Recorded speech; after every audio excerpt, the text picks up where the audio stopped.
Good morning, my friends. Welcome. This is Father Marcus from the Costa Blanca Anglican Chaplaincy, speaking to you today on the day when we think of Saint Columba, that beautiful, beautiful Celtic saint born in about 571 over in Ireland, and came over to Scotland with Aidan, and amongst other things, of course, founded the great abbey at Iona up in the Inner Hebrides up in Scotland, and with 12 other monks used it as a springboard to spread what we would now describe as Celtic Christianity across Scotland and indeed right down into England and far and wide.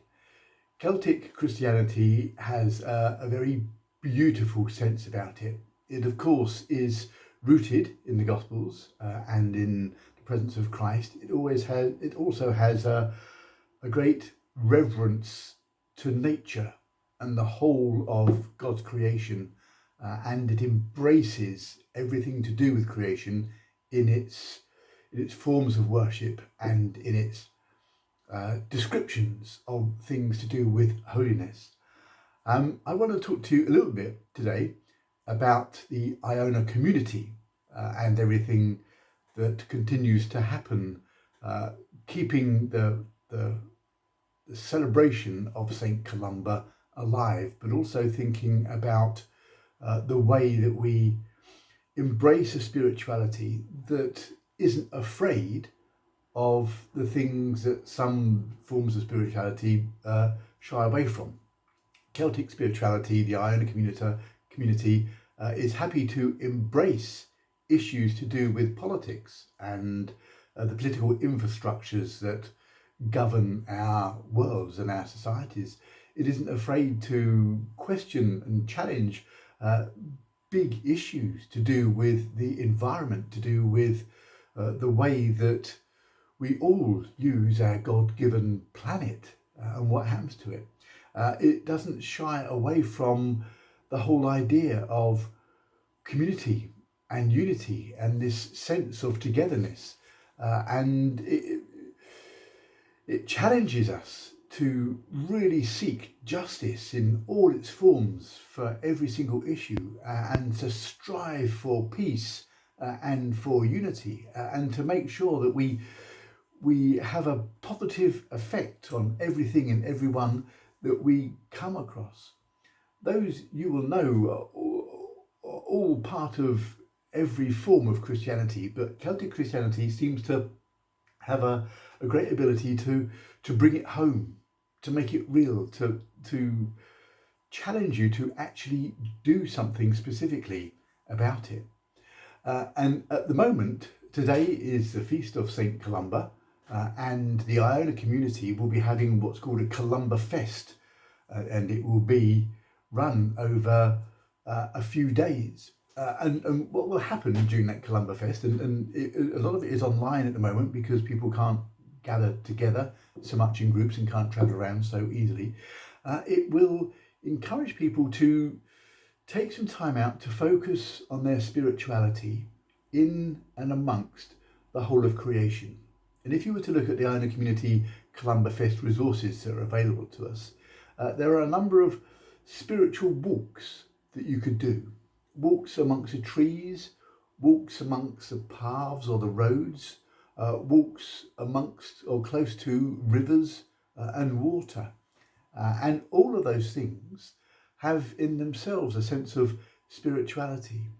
And however active you can be, or you don't need to be, we can take part in this ourselves. Just having a sense of spirituality and taking some time out of our sometimes very busy lives to focus a little bit on creation, on all that God has made, and our relation to it, and what it can speak to us about. Let me just give you a very, very simple example. The whole idea of walking amongst trees. Trees are some of the most beautiful things that there are in creation. There are species that give homes to so many land-based species and air-based species on the planet. Over 40% live in trees. They can live for hundreds of years.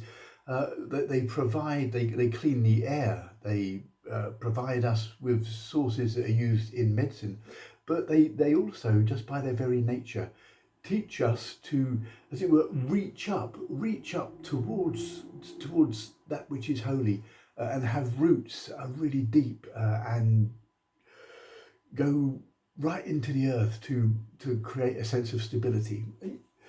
That's just stuff off the top of my head. You know what I'm saying. We could immerse ourselves in the wonder and beauty of creation and allow it to speak to us. And at the Columba Fest going on as we speak, there will be people walking through the trees, walking through the forest, walking in the woods, and reflecting on all the things that God has made.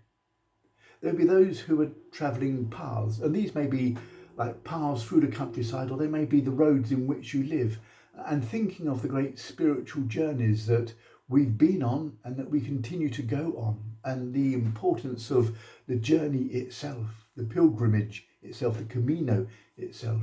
And then, of course, things to do with water. Well, we're baptized.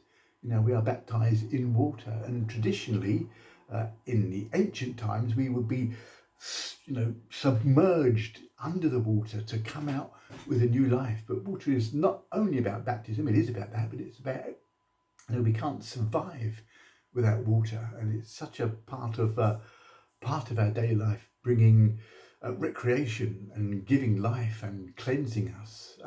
Also a means of travelling on water to get from one place to another, but it can also be that destructive force that can drown and can cause flooding and all things.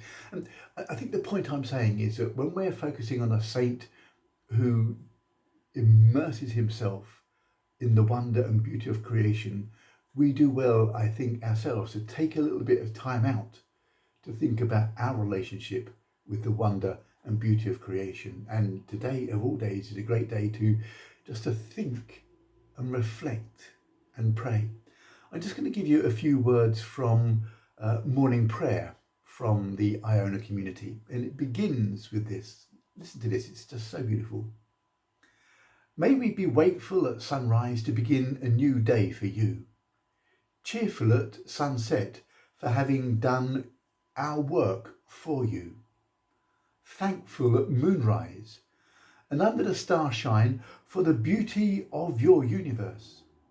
And may we add from what you have given us, each of us, may we add something to your great world. And then the opening words of morning prayer. The world belongs to God, the earth and all its people. How good it is and how wonderful to live together in unity. Love and faith come together. Justice and peace hold hands. If Christ's disciples keep silent, the stones themselves would shout aloud. Open our lips, O God, and our mouths shall proclaim your praise. It's beautiful stuff. It's beautiful stuff.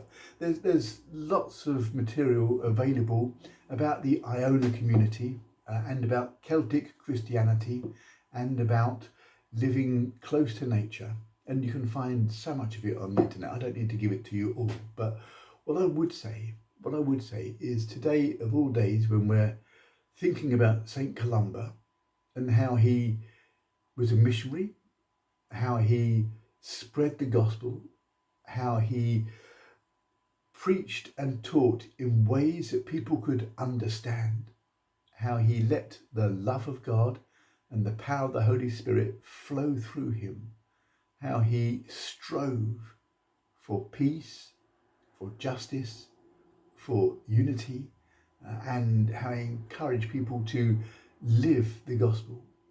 We do well to reflect on him today. We really do. Bless you, bless you, bless you. And I will speak to you soon. Bye now.